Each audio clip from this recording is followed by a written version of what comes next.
നമ്മൾ ജീവിക്കുന്നത് നമ്മുടെ ജീവിതം തന്നെയാണോ എന്താണ് ചോദ്യം. പലപ്പോഴും അങ്ങനെയല്ല. നമ്മൾ ജീവിക്കുന്നത് ഒരു ബ്ലൂ പ്രിന്റിലാണ്. ഈ ബ്ലൂ പ്രിന്റ് നമ്മൾക്ക് എങ്ങനെ ലഭിച്ചു?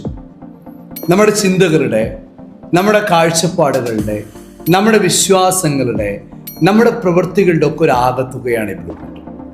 അത് നമ്മൾക്കുണ്ടായത് വളരെ വളരെ ചെറുപ്പത്തിലാണ്. ഏകദേശം ഒരു 7 വയസ്സുള്ള കുട്ടിയെ സംബന്ധിച്ച് അവൻ്റെ പാരൻസ് ആണ് അവൻ ആ ബ്ലൂ പ്രിന്റ് സമ്മാനിക്കുന്നത്.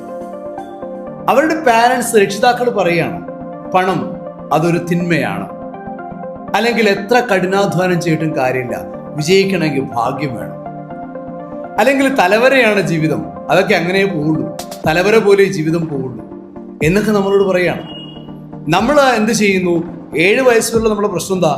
ഒരു 7 വയസ്സുള്ള കുട്ടിയുടെ ബ്രെയിൻ എന്ന് പറയുന്നത് തീറ്റ ബ്രെയിൻ വേവിലോ അല്ലെങ്കിൽ ലോ ആൽഫ ബ്രെയിൻ വേവിലോ ആയിരിക്കും. എന്താണ് theta brain wave, low alpha brain wave എന്നൊക്കെ പറഞ്ഞാൽ അത് ഏകദേശം ഹിപ്നോട്ടൈസ് ചെയ്യപ്പെടുമ്പോൾ നമ്മുടെ ബ്രെയിനിന്റെ അവസ്ഥയായിരിക്കും. ഒരാൾ ഹിപ്നോട്ടൈസ് ചെയ്യപ്പെടുമ്പോൾ അയാളുടെ ബ്രെയിൻ ഏകദേശം ലോ ആൽഫ വേവിലോ അല്ലെങ്കിൽ തീറ്റ വേവിലോ ആയിരിക്കും.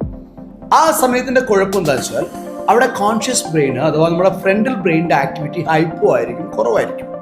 അപ്പൊ നേരിട്ട് നമ്മൾ പറയുന്ന കാര്യങ്ങളൊക്കെ എങ്ങോട്ട് കയറും? സബ് കോൺഷ്യസ് ലെവലിലേക്ക് കയറും. ഈ കുട്ടിയെ സംബന്ധിച്ച് കോൺഷ്യസ് ബ്രെയിൻ അത്രയ്ക്കൊന്നും പ്രോഗ്രാം ചെയ്യപ്പെടാത്ത അല്ലെങ്കിൽ ഇവോൾവ് ചെയ്യപ്പെടാത്ത ഒരു കാലം 7 വയസ്സ് വരെ. ആ സമയത്ത് പറയുന്ന കാര്യങ്ങളൊക്കെ ബ്രെയിനിന്റെ പ്രിന്റ് ആയിട്ട് ഈസി ആയിട്ട് മാറും. ഇന്ന് നിങ്ങളോട് പറയുന്ന കാര്യങ്ങൾ അങ്ങനെയല്ല. കാരണം ഇന്ന് നിങ്ങളുടെ ഫ്രണ്ടൽ ബ്രെയിൻ വളരെ സ്ട്രോങ് ആണ്. അത് ക്രിട്ടിസൈസ് ചെയ്യും, അത് എതിർക്കും, പല കാര്യങ്ങളെയും തള്ളിക്കളയും, പല കാര്യങ്ങളെയും നിങ്ങളുടെ പ്രോഗ്രാംഡ് ബ്രെയിൻ ഫിൽറ്റർ ചെയ്യും. പക്ഷെ പണ്ട് അങ്ങനെയല്ല. 7 വയസ്സ് വരെ നിങ്ങൾ കേൾക്കുന്ന എല്ലാ കാര്യങ്ങളും നിങ്ങൾ വിശ്വസിക്കാൻ തുടങ്ങും. അവിടെ ഒരു സ്കേഴ്സിറ്റിയുടെ, ഇല്ലായ്മയുടെ മൈൻഡ് സെറ്റ് ആണ് നിങ്ങൾക്ക് ഉണ്ടായിട്ടുള്ളതെങ്കിൽ ഉറപ്പായിട്ടും നിങ്ങൾ ജീവിക്കുന്ന ആ ഒരു മൈൻഡ് സെറ്റ് ആയിരിക്കും. അതിനുശേഷമാണെങ്കിലും അങ്ങനെ തന്നെയാണ്. നിങ്ങളുടെ സ്കൂൾ, നിങ്ങളുടെ പിയേഴ്സ്, അതായത് ഫ്രണ്ട്സ്, ഇവരെല്ലാം നിങ്ങളുടെ ചിന്തകളെ സ്വാധീനിക്കാൻ തുടങ്ങും. ഇങ്ങനെ നമ്മൾ ചെറുപ്പത്തിൽ ഉണ്ടാകുന്ന ഒരു പ്രോഗ്രാമിലാണ് നമ്മൾ ജീവിക്കുന്നത്. അതുകൊണ്ടാണ് പലപ്പോഴും നമ്മൾ ആഗ്രഹിക്കുന്ന ജീവിതം നമ്മുടെ കയ്യിലേക്ക് വരാത്തത്. നമ്മൾ ആഗ്രഹിക്കുന്ന വേറൊരു ജീവിതമാണ്. ഞാൻ എൻ്റെ ഈ ലൈഫല്ല ആഗ്രഹിക്കുന്നത്. എനിക്ക് വേറൊരു ലൈഫ് വേണം, എനിക്ക് വലിയ സമൃദ്ധി വേണം, എനിക്ക് വിജയിക്കണം, എനിക്ക് എൻ്റെ ബിസിനസ്സിനെ അടുത്ത ഘട്ടത്തിൽ എത്തിക്കണം. പക്ഷെ ഒന്നും നടക്കുന്നില്ല. ഞാൻ ദിവസവും ആക്ഷൻ എടുക്കുന്നുണ്ട്, ഞാൻ ദിവസവും പലതും പ്രാക്ടീസ് ചെയ്യുന്നുണ്ട്, ഞാൻ ഒരുപാട് പുസ്തകങ്ങൾ വായിക്കുന്നുണ്ട്, ഒരുപാട് ട്രെയിനിങ് അറ്റൻഡ് ചെയ്യുന്നുണ്ട്, എല്ലാം ചെയ്യുന്നുണ്ട്. പക്ഷെ എന്താ കുഴപ്പം? ഒന്നും ഫലവത്താവുന്നില്ല. കാരണം എന്താ? നിങ്ങളുടെ സബ് കോൺഷ്യസ് ബ്രെയിനിനെ സംബന്ധിച്ച് അതൊന്നും ആക്സെപ്റ്റ് ചെയ്യാൻ കഴിയില്ല. അത് അത്രയധികം പ്രോഗ്രാംഡ് ആയി കഴിഞ്ഞ ഒന്നാണ്. അതിന്റെ പ്രോഗ്രാം അനുസരിച്ച് അത് കാര്യങ്ങളെ പ്രെഡിക്റ്റ് ചെയ്യും. അതിന്റെ പ്രോഗ്രാം അനുസരിച്ച് അത് കാര്യങ്ങളെ നിരീക്ഷിക്കും. അതിന്റെ പ്രോഗ്രാം അനുസരിച്ച് അത് കാര്യങ്ങളെ സ്വീകരിക്കും. ഓട്ടോമാറ്റിക്കലി അതിന്റെ പ്രോഗ്രാമിന് ചേരാത്തതൊക്കെ അത് തള്ളിക്കളയും, അത് സ്വീകരിക്കില്ല, അത് എടുക്കില്ല. കാരണം നമ്മുടെ ബ്രെയിൻ നമ്മളെ അങ്ങനെയാണ് ട്രീറ്റ് ചെയ്യുന്നത്.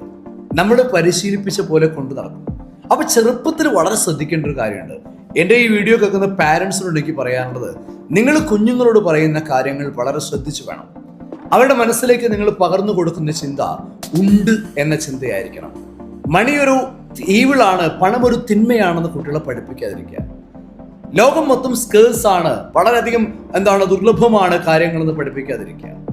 നമ്മുടെ നാട്ടിൽ വിജയം എന്ന് പറയുന്നത് ഹാർഡ് വർക്ക് ആണ്, ഭയങ്കരമായി കഠിനാധ്വാനം ചെയ്യുന്നവനാണ് വിജയം, അല്ലെങ്കിൽ വെറും ഭാഗ്യമാണ് വിജയം. ഇങ്ങനെയുള്ള ചില സ്റ്റേറ്റ്മെന്റ്സ് ഒക്കെ കുട്ടികളിലേക്ക് പാസ് ചെയ്യുമ്പോൾ വളരെ ശ്രദ്ധിക്കുക. ഇന്ന് തന്നെ നമ്മുടെ വീട്ടിലെ ടേബിൾ ടോക്സിൽ മാറ്റം വരുത്തുക. നമ്മുടെ കുട്ടി കേൾക്കുന്ന കാര്യങ്ങളിൽ മാറ്റം വരുത്തുക. ഇനി നിങ്ങൾ പ്രോഗ്രാംഡ് ആയി കഴിഞ്ഞവരോട് പറയാനുള്ളത്, ഈ പ്രോഗ്രാംസിനെ മാറ്റുക. വെറുതെ നിരക്കുക, എന്നിട്ട് ചോദിക്കുക. നിങ്ങളോട് ഒരു പേനയും പേപ്പറും എടുത്ത് ചോദിക്കുക, ഞാനിപ്പോൾ ചിന്തിക്കുന്നത് എനിക്ക് ആവശ്യമുള്ള, എൻ്റെ പുതിയ സാഹചര്യത്തിന് ആവശ്യമുള്ള, ഞാൻ ആഗ്രഹിക്കുന്ന സാഹചര്യത്തിന് ആവശ്യമുള്ള ചിന്തകൾ തന്നെയാണോ? അതോ ഞാനിപ്പോൾ ചിന്തിക്കുന്നത് പഴയ ഏതോ ഒരു ചിന്തയുടെ ആവർത്തനമാണോ? ഞാൻ ജീവിക്കുന്നത് എൻ്റെ പ്രോഗ്രാമിലാണോ അതോ ഞാൻ ജീവിക്കുന്നത് എൻ്റെ റിയാലിറ്റിയിലാണോ? റിയാലിറ്റിയിലാണ് നമ്മൾ ജീവിക്കുന്നത്. പഴയ പ്രോഗ്രാമിൻ്റെ ആവർത്തനമായി കഴിഞ്ഞാൽ റിയാലിറ്റി, നമ്മുടെ അബൻഡൻസ്, നമ്മുടെ സ്വപ്നം കാണുന്ന ജീവിതം അകന്തമെന്ന് പോകും. അപ്പൊ ഇപ്പൊ തന്നെ പേനയും പേപ്പറും എടുത്തോളൂ, എന്നിട്ട് ചോദിച്ചോളൂ, എന്നിട്ട് മാറ്റേണ്ട ചിന്തകളെ മാറ്റിക്കോളൂ. അത് ഡെയിലി പ്രാക്ടീസ് ചെയ്യൂ. അങ്ങനെ പാരന്റിങ്ങിന്റെ ബ്ലൂ പ്രിന്റിൽ നിന്ന്, ഫ്രണ്ട്സിന്റെ ബ്ലൂ പ്രിന്റിൽ നിന്ന്, സമൂഹത്തിന്റെ ബ്ലൂ പ്രിന്റിൽ നിങ്ങൾ പുറത്തു കിടക്കണം. ഒരു പുതിയ ബ്ലൂ പ്രിന്റ് ഇപ്പോൾ തന്നെ ഉണ്ടായിക്കോളൂ.